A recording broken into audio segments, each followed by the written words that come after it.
오늘 8월 10일, 우리 증시에서 조금 이상한 하루가 지나갔습니다. 코스피는 0.65% 올라 6299.66으로 마감했습니다. 거의 제자리에 가까운 강보합입니다. 그런데 같은 시간, 코스닥은 6.97%가 올랐습니다. 854.47입니다. 하루에 7% 가까이 오른 겁니다. 장 초반에는 매수 사이드카까지 발동됐습니다. 그런데 같은 날, 외국인은 코스피에서 1조 4,887억 원어치를 팔았습니다. 오늘 영상에서는 이 세 장면이 어떻게 한날에 같이 벌어졌는지, 그리고 이런 날 우리가 조심해야 할 게 무엇인지 정리하겠습니다. 시작 전에 분명히 해두겠습니다. 오늘 영상은 내일 시장이 오른다, 내린다를 맞히려는 영상이 아닙니다. 저는 그걸 모르고 아무도 확실히 알 수 없습니다. 오늘 하려는 건 오늘 실제로 벌어진 일을 숫자로 정리하고 그 숫자가 흔히 어떻게 잘못 읽히는지를 짚는 일입니다. 오늘 나오는 지수와 수급 수치는 오늘 자마감 집계 기준이며 제도 관련 수치는 한국거래소 규정 원문 기준입니다. 특정 종목이나 금융상품의 매수를 권하지 않습니다. 오늘 이름이 나오는 종목들은 오늘 이런 흐름이 있었다는 사실을 전하기 위한 것이고 사라는 뜻이 아닙니다. 투자에는 원금 손실 위험이 있고 급등한 다음 날 급락하는 일은 흔합니다. 이 점을 전제로 들어가겠습니다. 먼저 오늘 기억할 숫자 4개를 화면에 띄우겠습니다. 첫째, 코스피는 0.65% 상승입니다. 둘째, 코스닥은 6.97% 상승입니다. 셋째, 오늘 코스닥에서 매수 사이드카가 발동됐습니다. 오전 9시 50분쯤 발동돼서 9시 58분에 풀렸습니다. 넷째, 외국인은 코스피에서 1조 4,887억 원을 순매도했습니다. 이 4개를 붙잡고 하나씩 풀어보겠습니다. 특히 마지막 숫자가 오늘의 진짜 이야기입니다. 코스닥부터 자세히 보겠습니다. 종가는 854.47, 전 거래일보다 55.66포인트, 6.97% 올랐습니다. 장중에는 855.38까지 갔습니다. 7.08%입니다. 850선을 되찾았습니다. 오르는 종목의 범위도 넓었습니다. 잠정 집계로 상승 종목이 1431개, 전체의 80%가 넘었고 상한가도 11개 나왔습니다. 업종으로 보면 바이오가 앞장섰고 반도체 장비, 2차 전지, 로봇 쪽으로 매수세가 퍼졌습니다. 하루 시장 전체가 통째로 밀려 올라간 모양입니다. 코스피와 나란히 놓고 보면 격차가 한눈에 들어옵니다. 코스피 0.65%, 코스닥 6.97%. 같은 나라, 같은 날, 같은 시간에 열린 두 시장인데 10배가 넘게 차이가 났습니다. 코스피 안에서도 갈렸습니다. 현대차는 3.26%, 하나에어로스페이스는 5.01% 올랐지만 삼성전자는 0.43%, SK하이닉스는 0.14% 내렸습니다. KB금융은 2.33% 하락했습니다. 지수 하나로 오늘 시장을 다 봤다고 말하기 어려운 날이었습니다. 여기서 오늘 가장 많이 나온 단어를 짚고 가겠습니다. 매수 사이드카입니다. 이름이 낯설어서 대단한 신호처럼 들리는데 실제로는 아주 단순한 장치입니다. 정식 이름은 프로그램 매매호가 일시 효력정지 제도입니다. 시장이 짧은 시간에 너무 빠르게 움직일 때 프로그램으로 자동 주문이 쏟아지는 것을 잠깐 멈춰서 속도를 늦추는 완충 장치입니다.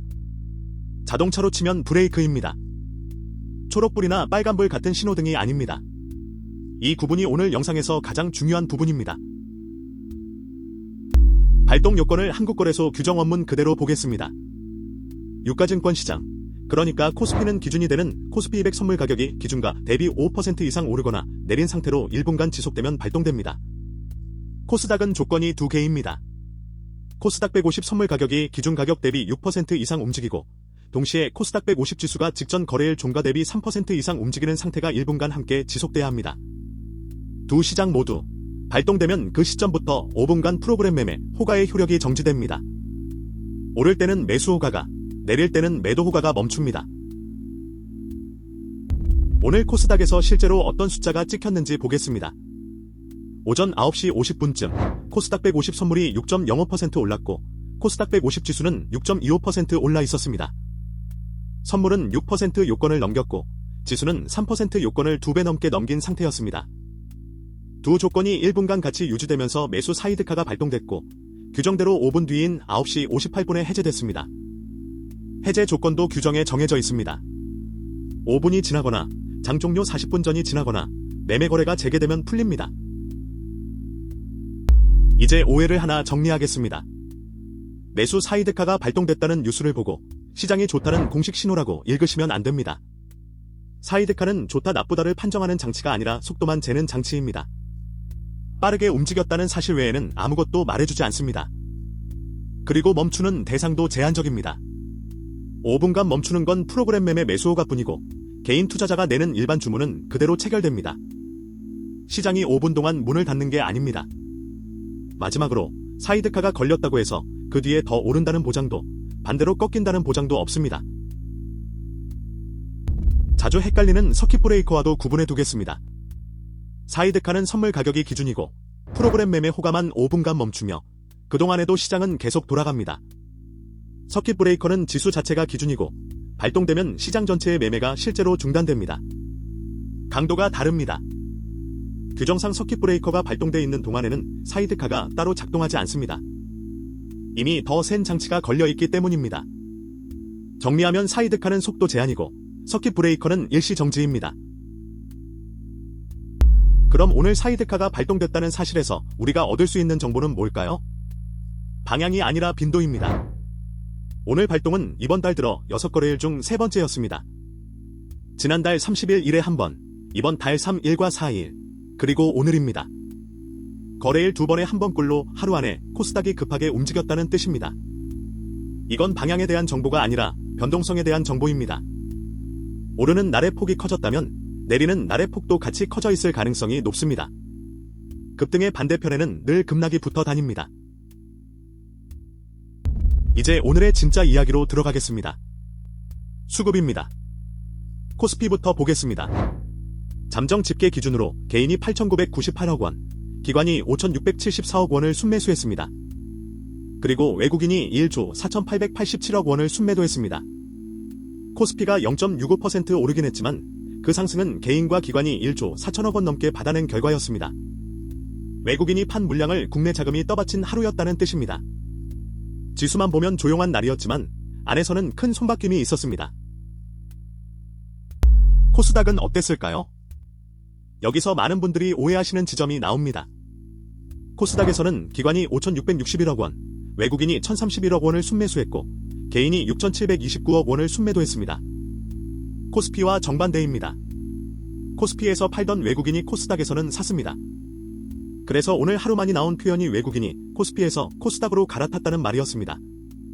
방향만 보면 맞는 말처럼 들립니다.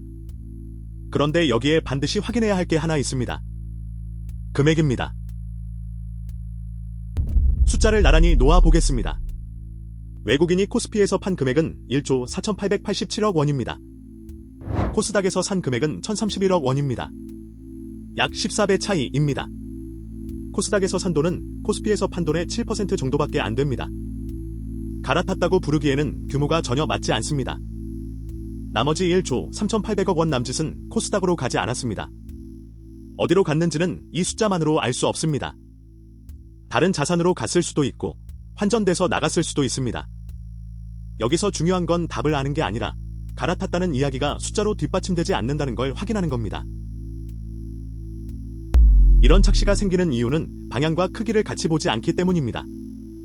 뉴스는 보통 순매수인지 순매도인지, 그러니까 부호만 전합니다. 부호가 반대면 갈아탔다는 이야기가 자연스럽게 만들어집니다. 하지만 부호가 반대라는 사실과 그 규모가 비슷하다는 사실은 완전히 다른 이야기입니다. 오늘처럼 14배 차이가 나면 한쪽은 큰 결정이고 다른 한쪽은 작은 조정입니다. 수급 뉴스를 보실 때는 항상 두 가지를 같이 확인하시기 바랍니다. 샀나 팔았나, 그리고 얼마나. 두 번째를 빼면 이야기는 얼마든지 그럴듯하게 만들어집니다. 한 가지 더 짚겠습니다. 오늘 코스닥이 7% 가까이 올랐는데 개인은 6,729억 원을 순매도했습니다. 급등한 날에 개인이 팔았다는 뜻입니다. 이걸 개인이 또 손해봤다는 식으로 읽을 필요는 없습니다. 오히려 오르는 날 이익을 실현한 것일 수도 있습니다. 다만 여기서 기억할 게 있습니다. 그날 가장 위험한 자리는 대개 급등이 이미 상당히 진행된 뒤에 뒤늦게 들어가는 자리입니다. 상승 종목이 80%를 넘고 상한가가 11개 나오는 날은 아무거나 사도 오른 것처럼 보이지만 그런 날 산 가격은 그날의 높은 쪽 가격입니다. 오늘 오른 이유가 내일도 유효한지는 오늘 알 수 없습니다. 그럼 이런 날 무엇을 하면 될까요? 4가지만 말씀드리겠습니다. 첫째, 오늘 급등을 이유로 내일 계획을 바꾸지 마시기 바랍니다. 하루 등락은 계획을 바꿀 근거가 되기에는 너무 짧은 정보입니다. 둘째, 내 계좌의 실제 수익률을 확인하시기 바랍니다. 코스닥이 7% 올라도 내 계좌가 그만큼 오르지 않았다면 내가 가진 것과 지수가 다르다는 뜻일 뿐 잘못한 게 아닙니다. 셋째, 급등한 종목을 추격해서 사고 싶은 마음이 들면 최소한 하루는 두고 보시기 바랍니다. 넷째, 빚을 내서 들어가는 것만은 피하시기 바랍니다. 변동성이 큰 국면에서 레버리지는 판단이 맞아도 버티지 못하게 만듭니다. 반대로 하지 말아야 할 것도 분명합니다. 사이드카 발동을 매수 신호로 읽는 것, 부호만 보고 외국인을 따라하는 것, 그리고 하루 만에 포트폴리오 전체를 뒤집는 것입니다. 오늘 내용을 정리하겠습니다. 첫째, 코스피는 0.65%, 코스닥은 6.97% 올랐습니다. 같은 날 두 시장의 온도가 완전히 달랐고 코스피 안에서도 종목별로 갈렸습니다. 지수 하나로 시장을 요약할 수 없는 날이었습니다. 둘째, 코스닥 매수 사이드카는 코스닥 150 선물이 6%, 지수가 3% 이상 오른 상태가 1분간 이어져서 발동됐고 5분간 프로그램 매수호가만 멈췄다가 풀렸습니다. 이건 브레이크지 신호등이 아닙니다. 셋째, 외국인이 코스피에서 판 1조 4,887억 원과 코스닥에서 산 1,031억 원은 14배 차이입니다. 갈아탔다는 표현은 숫자로 뒷받침되지 않습니다. 수급을 볼 때는 방향과 규모를 반드시 같이 보시기 바랍니다. 오늘 말씀드린 수치는 오늘 자마감 잠정 집계와 한국거래소 규정 원문 기준이며 확정치와 다를 수 있습니다. 투자에는 원금 손실 위험이 있고 특정 종목을 권유하지 않습니다. 다음 편에서는 아이스의 계좌를 단독으로 다루겠습니다. 한도와 조건, 만기까지 금융소득 계산에서 빠지는 그 그릇을 제대로 열어보겠습니다. 구독과 좋아요 잊지 마세요.